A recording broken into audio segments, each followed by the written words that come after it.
that was your audition. That was my audition. Essentially, that was your audition to the Furious Five. Yep. Nice. And then about a week later, Melly Mel and Mr. Ness showed up at my mom's house and asked me if I would be down to join their group.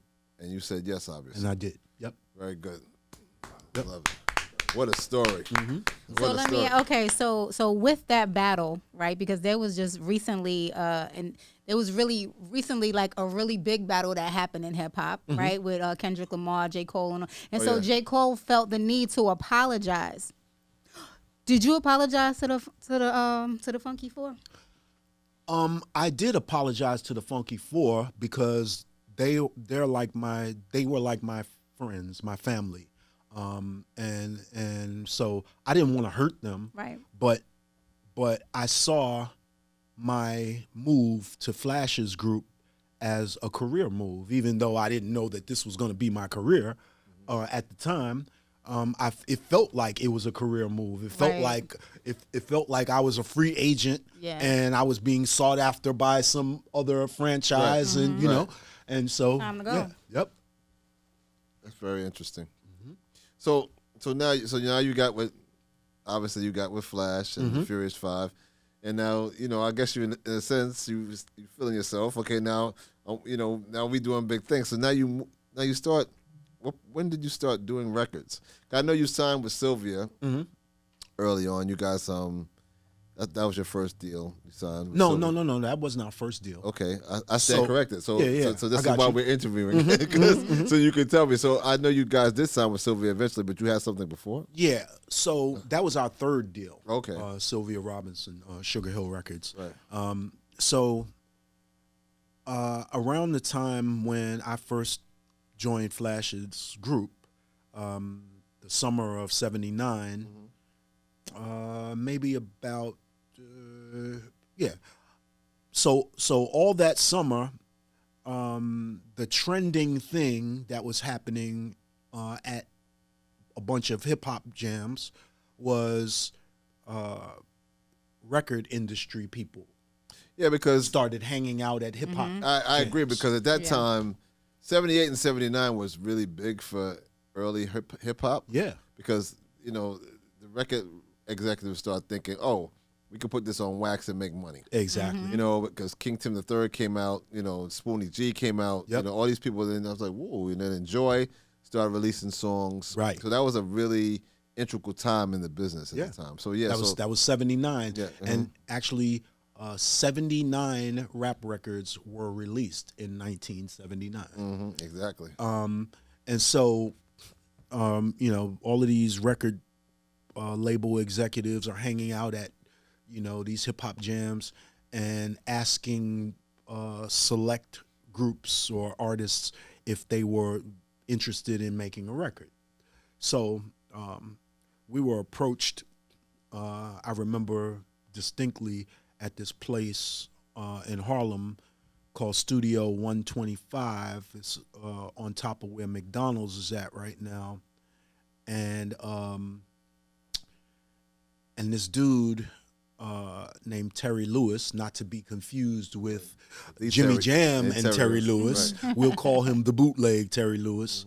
So the bootleg Terry Lewis approached us and asked us if we would be interested in making a record. So we said, sure, And so I don't remember how we closed the deal, if we had a contract. I don't even remember that much of it. But I remember us getting together with a bunch of our friends, musician friends who had a band, and we got them to play an interpolation of Stephanie Mills' song, Put Your Body in It. Oh, I remember that song, yeah. And so we went in the studio and recorded the interpolation of Stephanie Mills' song, Put Your Body in It, and we recorded a song to it called We Rap More Mellow. And then delivered it to the bootleg Terry Lewis maybe about, about a week or two after we recorded it. And then, excuse me, and then we went on about our business and didn't think anything of it. And so maybe about a month after that, one day I was on my way to rehearsal to meet with the fellas, and rehearse. And so we went to Fordham. I went to Fordham Road, and there was a record shop close to the corner of Webster Avenue on Fordham Road, and they would always have their speakers outside blasting whatever new music. And so this particular day, I get out at OJ and drops me off in front of this record shop, and to my surprise, they're blasting our song, We Rap More Mellow. And I'm like, oh shit, yo. That's how you found out That's how I found out our record was released. Nice. So I go in the store excitedly, and there's a line. So I get on the back of the line, but by the time I get to the counter to talk to the guy to ask for the record, the song had gone off. So he was playing another song. So I said to him, yo, give me a copy of that song by Grandmaster Flash and the Furious Five. And he's like, who? Wow. I said, that song, you was just playing it. He said, what's the name of the group you said? I said, Grandmaster Flash and the Furious Five. He said, that's not the name of the group of the song I just finished playing. Oh, wow. I said, could I see the record? So he shows me the record, and the name of the artist on the label said The Younger Generation, not Grandmaster Flash and the Furious Five, and the name of the song, We Rap More Mellow. So I bought a copy, and I went to your rehearsal. Went to my rehearsal, and showed the rest of the guys the record, and they were like, "Oh shit, let's go to the bootleg Terry Lewis house and see what's up and talk to him about that." Exactly. Right. Wow. So he lived in the bootleg Terry Lewis lived in another projects called More Houses. I like how he calls it the bootleg Terry Lewis. Pressing it. He's pressing it. So we went to More Houses and took the elevator to the floor where he lived and walked down the hall and got to his door, knocked on the door, and to our surprise, there was a missing lock cylinder. And so you could look directly into the apartment. And one of the guys inadvertently leaned up against the door, so the door flew open. He moved out. And he moved out, and never to be seen again, like to this very day. And I never got a quarter from We Rap More Mellow. Wow. What? Never. Nothing. Unbelievable. Not a dime. Nothing. Wow. Yeah. That's crazy. So he's, wow. Yeah. Okay, so, all right. And so y'all were signed to him? Well, okay, so no. I don't know that. I don't think that we were signed to him. I think he probably gave us a work for hire agreement, right. and took, so he could take. And he got whatever money he could off the song and left. Yep. Wow. Yep. Yeah. And then that was the first situation. So what was your next? So the next situation, we met Bobby Robinson. Oh, okay, Bobby. Okay. And he had Milk D was in that chair too, by the way. Oh wow. Yeah, Milk D was. Wow, that's crazy. He had a record shop and a distribution company and a record label, and so he sold us this dream and said, I'm gonna make y'all overnight sensations basically. And he took us in the studio. We recorded an album. We recorded 2 singles. He released the singles. And we would check back with him like maybe once a month or whatever to see, what the sales were doing. Mm-hmm. And his accountings were the equivalent of, I don't know if you're familiar with people in the South who play numbers. Mm-hmm. When they play numbers, they'd have like a book. Yes, a log book. Not okay, and then they'd have these flyers, these pamphlets of the lucky number or whatever. And so Bobby Robinson would make these record charts, right, to make it appear as though your record is being played in different places, right? The operative word in that sentence is to make it appear. Appear, right. Right.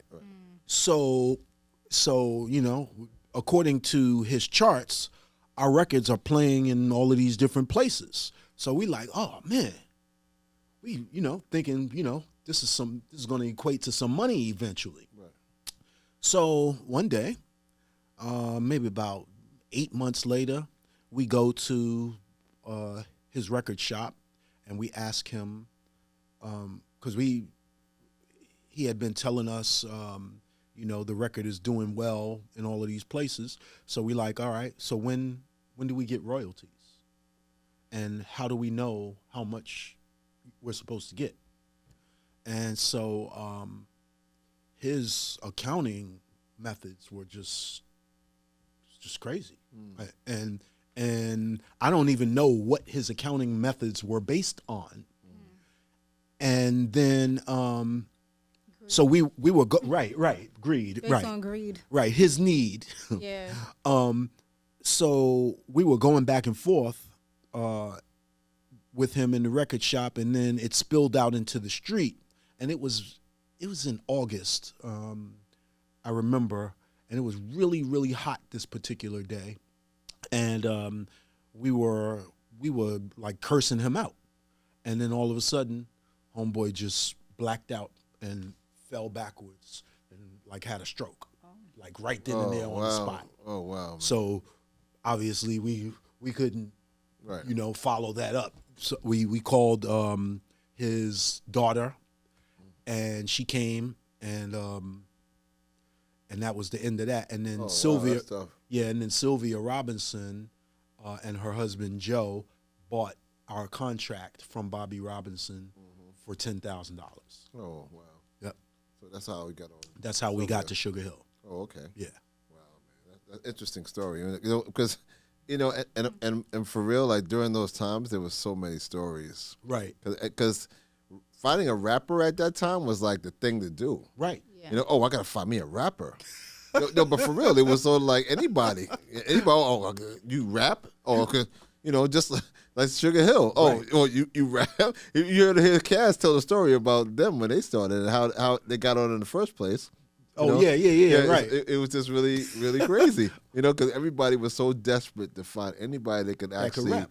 you know, put poetry together in rhythm. That's all they want. That's all they cared about. You know It what I was mean? hot. Right. So the dudes from the Black Spades that would come around my block and rob everything and everybody, the only reason why they didn't rob me was because I was friends with a dude named Davey Waters, and Dave and his older brother Steve, who they call Wild Man Steve, they were from Bronx River. Right. So that's why the Black Spades didn't rob them. Right. So for 2 consecutive summers from 76 to 78, I fixed flat tires. I fixed bike flats because the Black Spades would ride their bicycles around my block to rob people. And in doing so, the path that they would take was laden with broken glass and stuff. And so a few of them would catch flat tires, and they would bring their bicycles with the flat tires to my upstairs door and be like, yo, Todd, fix so-and-so's flat, fix such and such a flat. And at first I'd be like, yo, F out of here, yo. I ain't fixing no flats, yo. Fuck you think this is? Flat fix? Right. They like, yo, we will beat your ass. We a whole gang. All right? You one little ass dude, we will beat your ass. So they bullied you So to they fix bullied flats? me into fixing flats. So I fixed flats from 1976 to 1978. So 78, they coming down the hall of my building to come to my apartment to have me fix flats, but they blasting a tape of the last party that I did as a member of the Funky Four, but they don't know that That's you. That is me. That's you. So they blasting the tape, And by the time, and we got a long hallway. And so by the time they get to my door, I start rhyming on the tape. So I'm smiling, got the big old Kool-Aid smile on my face, and I open up the door and I'm saying the rhyme with myself on the tape. Nice.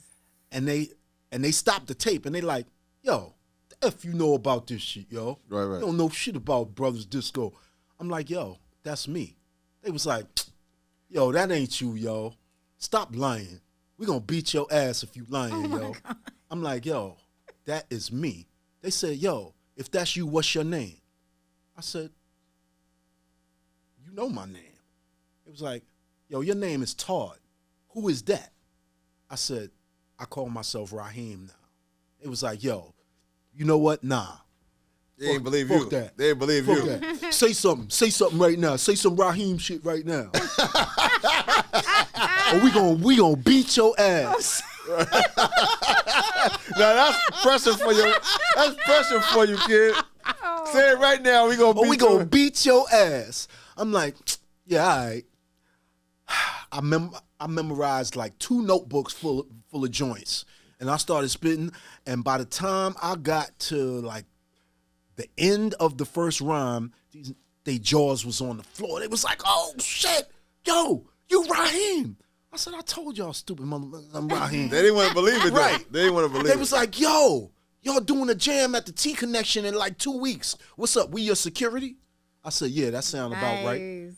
I ain't never fix a flat again, bro. I know that's right. And you had security. And I had security. And you had security. So They wanted to be a part of the wave. Exactly. that's very true. So this is it. So now you with Sylvia, and to keep it 100 with you, keep it a buck.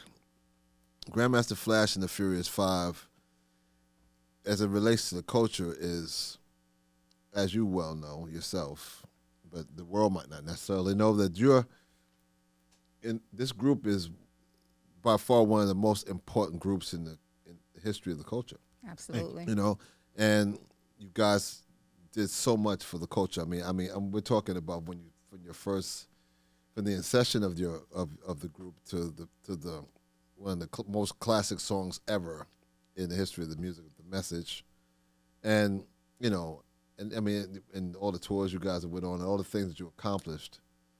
You know, you're here on this show primarily because you know you're a good friend of mine. You know, which is understandable, right? Yep. But more importantly, is to celebrate, you know, your accomplishments. So I have you here because I want to ask you this question. I want to ask you, you know, at the height of your career, you know, you came from getting kicked out of school. Mm-hmm. You know, all these things happened to you. You know, you was smoking weed in school. You know, running from gangs, fixing tires. Right. So how did you feel once The Message became #1 and became, you know, the song of the city? Because that song became the song of New York City. Right. You know, and actually the country, because Right. other impoverished and AKA ghettos across the country, you know, viewed that song as exactly what it's entitled. Right. The Message. So tell me how you felt as an artist at that point, you know, and how it affected you. It definitely had an effect, you know, as far as, you know, how we viewed ourselves, how we viewed, you know, the music industry. You know, we didn't write The Message. The person responsible for writing The Message, the majority of The Message, his name is Ed Fletcher, a.k.a. Duke Booty. Really? Rest in peace, yes. So you guys didn't write the whole song? No, we did not. That kind of blew mine. Ed Fletcher. Now my mind, I'm like, but how was that? 'Cause who was he, and why was he so important? So Ed Fletcher was a musician. He passed away a few years ago. Okay. And he was the musician responsible for creating the track.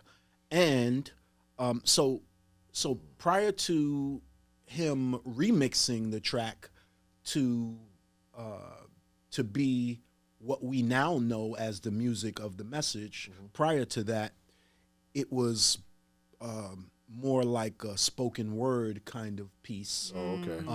With conga drums and stuff like that. Really? And it was pitched to other artists who were signed to Sugar Hill, but nobody wanted to record it. And so Sylvia Robinson approached us with the idea to record it because we from the ghetto. And so it's a song that spoke of, the urban landscape, talked about, what life was like growing up in the hood. And so no better people to represent a song like that at Sugar Hill Records at the time than Grandmaster Flash and the Furious Five. And so that was the reason why she chose us to record the song. We didn't want to record the song because the hottest song on the whole planet Earth at that time was Planet Rock. Of course it was. Right. And we wanted to do a song like Planet Rock. Right. So she said, I will make a deal with you guys. You guys record a song that I want you to record, and I will let you record a song that you want to record. So the trade-off was we recorded the message, and she let us record Scorpio. I was gonna say, what's so funny?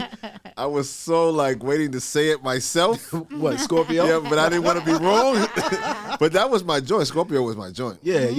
Yep. Scorpio. Yeah, and Melly Mel freestyled that joint. Like did he? Yeah, he completely freestyled that joint. He didn't. No lyrics were written down. Melly Mel freestyles every song that he's ever written. Melly Mel's one of the greatest rappers ever grabbed the microphone. Period. Point blank. He freestyles to tape. Like he walks down the street with a dictaphone, freestyling his rhymes to tape.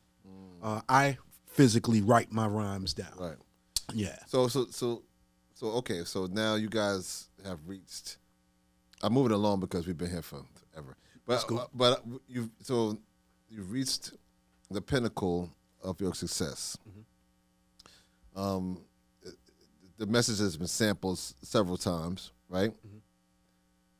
The industry loves you as a group, and at some point in time, you guys split.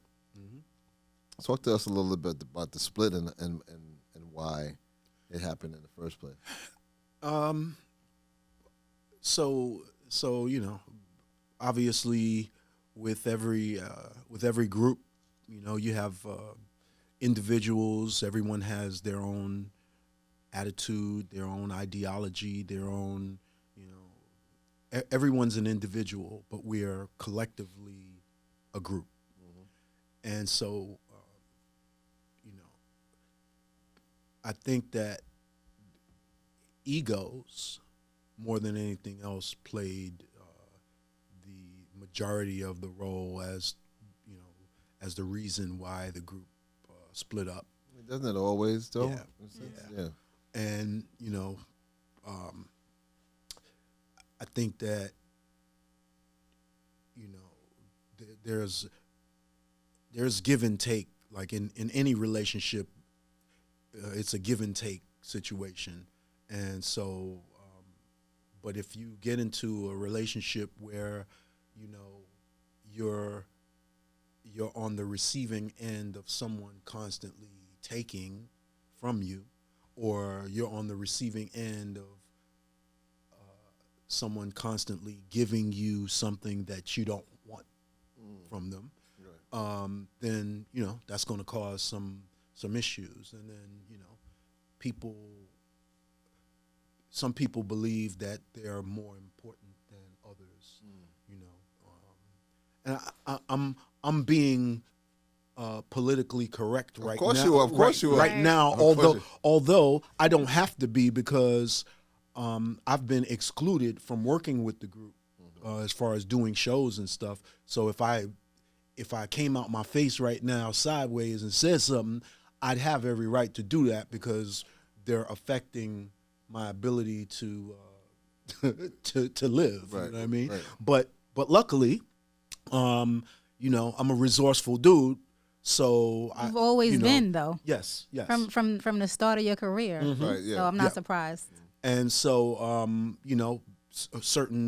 a few things fell in my lap, and so now I'm doing voiceovers. You know, Right. I got a Hollywood agent. I'm doing voiceovers. Okay, that's a good thing, bro. Yeah. You know, and don't ever feel in a way that you can't say whatever you want to say here. 'Cause No. you can say what you want to say. It's not the platform. Right. It's so.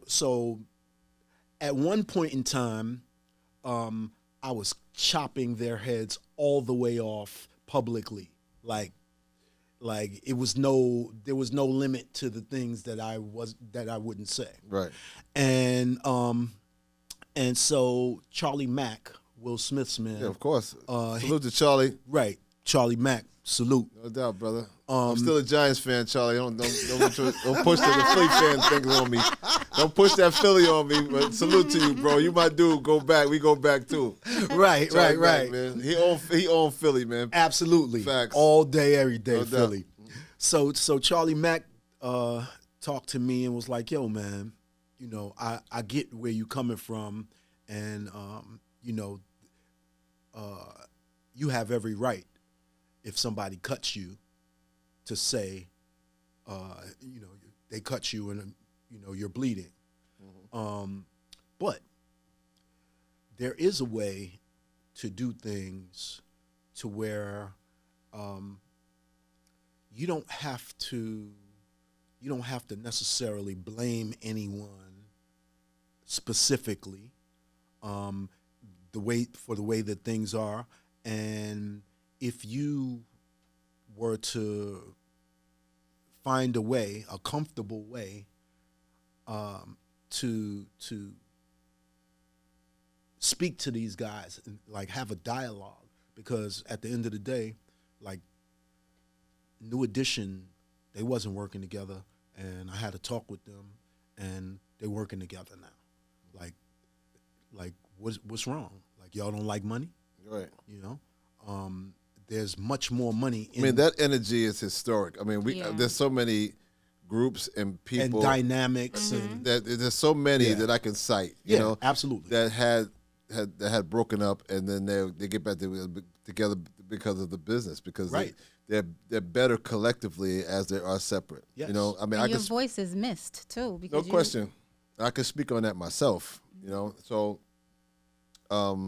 yes, that's totally understandable. Yeah. So, but with that being said, so today's music. Yeah. So, you know, Today's music. and as a veteran of the music, I mean, Mm-hmm. your music's formulated so much consciousness and created such a vibe. How do you? I just wanted to ask you a question. How do you feel about today's hip hop and where it's going? Well, okay, so as not to completely Is there anything you would change? Basically, is what I'm asking. right. So as not to completely alienate myself from today's aspiring youth practitioners, I deliberately don't go as hard as I could go on them about the quality of their music or lack thereof. So what I will say is that at one time we were in control of our culture, but that's before they came along and put $2 in it. Once they came along and put $2 in it, it essentially changed the nature of what our culture is forever. It's never going to be what it was unless we take it back to what it was. Right. If we don't take it back to what it was, it's Right. never going to be that again. Right. Because corporate America, corporate anybody corporate China, corporate Japan, you name it. Anybody corporate, once they put, it's corporations' job to assimilate into culture and regurgitate it back to the people so that they can use culture to make money. Right. Right? So they're doing what they're supposed to do. All right? The powers that be, they're doing what they're supposed to do. And so we're not in control, and we lost control when a secret merger happened between 1989 1990 between Wack and Hut Corrections Corporations of America and the music industry.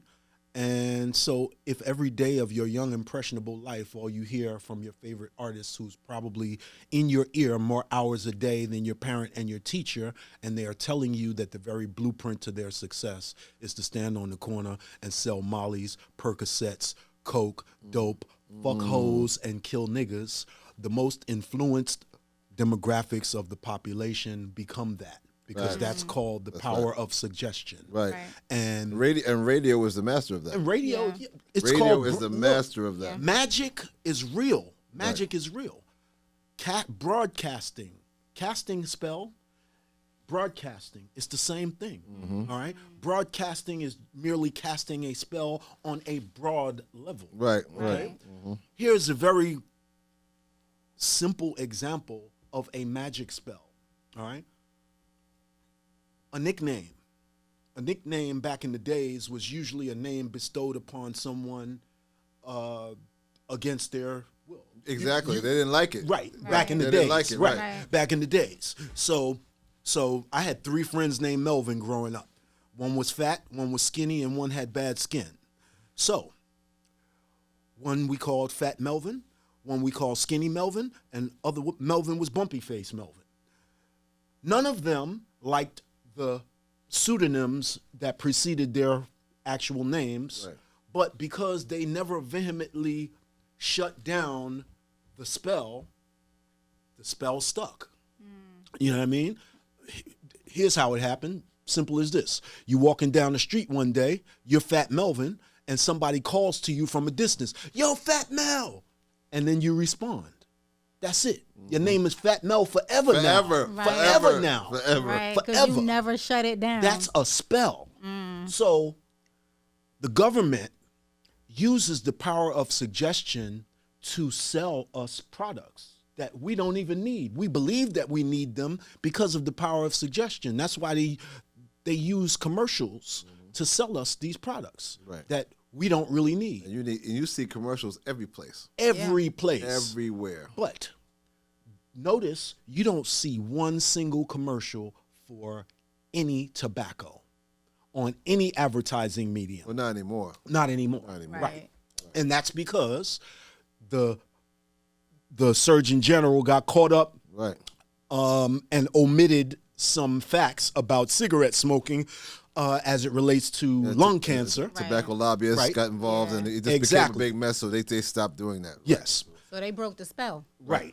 They had to. Absolutely. Otherwise, they would never make any money. Right. They would stop that money.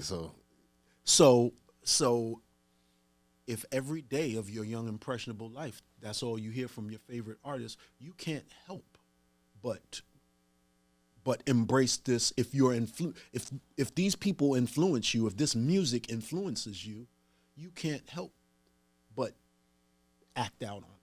Like, I knew this information, but if I listen to a Tupac or DMX record while I'm driving, I drive much more aggressively than I would normally drive. If I listen to PE while I'm driving, I drive much more aggressively than I would normally drive. If you do a study, like I did, because I worked at a group home, and I put one group of kids in one room, another group of kids in another room, and I played regular old school R&B music for one group of kids, and then I played gangster rap for another group of kids. Yo, the behaviors contrastingly different. Without question. Like, contrastingly different. Like, when it was like I let kids out the penitentiary when they came out the room listening to gangster rap. This I totally understand, and keep in mind something: the general public doesn't know what they want. They want what they know what you feed them. Exactly. You know, the spoken word. To quote the great rapper KRS-One, Chris Parker, is the most powerful thing in the universe. Absolutely. Right. So you tend to, formulate your opinion based on what you constantly listen to. You understand? That's right. So that's totally understandable, and they are the masters of this. But they control the music. It also goes along with fashion too.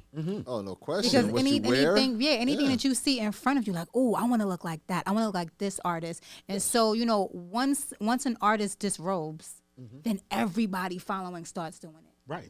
You put on a hat, everybody wears the hat. You put on boots, everybody's wearing the boots. Look, audio signals and visual images are two things that enter our subconscious mind without our permission. And once they enter our subconscious mind, you can't unsee something once you saw it. You can't unhear something once you hear it. That is the absolute absolute truth. Yeah. So Rod, listen, so talk to us a little about what you're doing in the future. I mean, are you working on any new material? Like what's going on with you? So I'm working on new material, but I'm taking my time. Not that I have all that much time left. Your youthful appearance. Right. But I feel like I'm never gonna die. Like I just feel that way every day that I wake up. God bless Rahiem you, bro. immortal. God bless you, brother. Like what you say earlier, black don't crack unless you smoke. Unless you smoke. That's right, baby. That's right, man. Good stuff right there, bro. Word. Listen, tell this is your camera right here. Tell our viewing audience where they can find you online and Absolutely. My only social media platform that matters right now is my IG, Rahiem.official, RAHIEM.official. No doubt, brother. Thank you very much for coming on today, bro. Thank you. Yes. We're gonna have to do a part 2. We can keep talking. You know what I mean? So Anytime, bro. that's right. Give a clap to my man Rahiem. Thank y'all for having me. Yo, this is the T Money Podcast joint. Stack Sedero and my man, Rahiem, man. Like you're so dope, yo. Such an And honor. I'm glad you were here today. Rahiem for the Furious 5, ladies and gentlemen. Grandmaster Flash and Furious 5 in the building. Rahiem in the house. The Bronx in the house. Yeah. Harry Truman High School. Jesus. Harry Truman High Lord. School, man. We out of here, man. My mama shaking her head. Salute to you, bro. R.I.P. to moms, all right? And the whole culture. We out. Peace out. Money podcast joint with C. Era.